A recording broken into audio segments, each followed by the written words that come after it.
Headphone লাগিয়ে যারা গান শোনেন ঘন্টার পর ঘন্টা, সূরা বনী ইসরাঈলের 36 নম্বর আয়াতটা আজকে খুলবেন, অনুবাদ দেখবেন।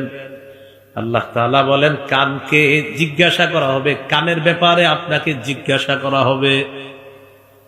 ওয়াল বাসার, চোখের ব্যাপারে আপনাকে জিজ্ঞাসা করা হবে। ওয়াল ফুআদা, অন্তরের ব্যাপারে। কুল্লু উলাইকা কানা আনহু মাসউলা, প্রত্যেকের ব্যাপারে জিজ্ঞাসা করা হবে। এবার সবাই একটু হাতের চামড়াটার দিকে তাকান, আমিও তাকাই, তাকান।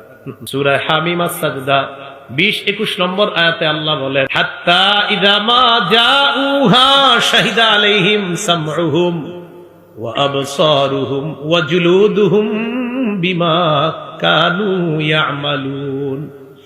তারা যখন আগুনের সামনে যাবে, তাদের কান তাদের বিরুদ্ধে সাক্ষী দিবে, তাদের চোখ তাদের বিরুদ্ধে সাক্ষী দিবে, তাদের চামড়া তাদের বিরুদ্ধে সাক্ষী দিবে। তো চোখও তো আপনার বিরুদ্ধে সাক্ষী দিবে, তো কোথায়? চোখও তো আপনার বিরুদ্ধে চলে যাবে। সূরা ইয়াসিনের 65 নম্বর আয়াত, অনেকে পারেন, বাসায় গিয়ে অনুবাদটা দেখবেন। আল-ইয়াওমা নাখতিমু আলা আফওয়াহিহিম, তাদের মুখে আজকে আমি মোহর মেরে দিব। ওয়া তুকাল্লিমুনা আইদিহিম, হাত কথা বলবে। ওয়া তাশহাদু আরজুলুহুম বিমা কানু ইয়াকসিবুন, আপনার পা সাক্ষী দিবে। হাত কে দিয়েছেন? পা কে দিয়েছেন? এগুলো কোথায় ব্যবহার হবে এটা বলবে কে? আজকে থেকে আর বললেন না আমার ইচ্ছা, বলবেন এই চোখ আল্লাহ দিছে, এই কান আল্লাহ দিছে, এই হাত আল্লাহ দিছে, আমার এগুলা কোথায় চলবে না চলবে এই দিক নির্দেশনাও দিবে আমার আল্লাহ।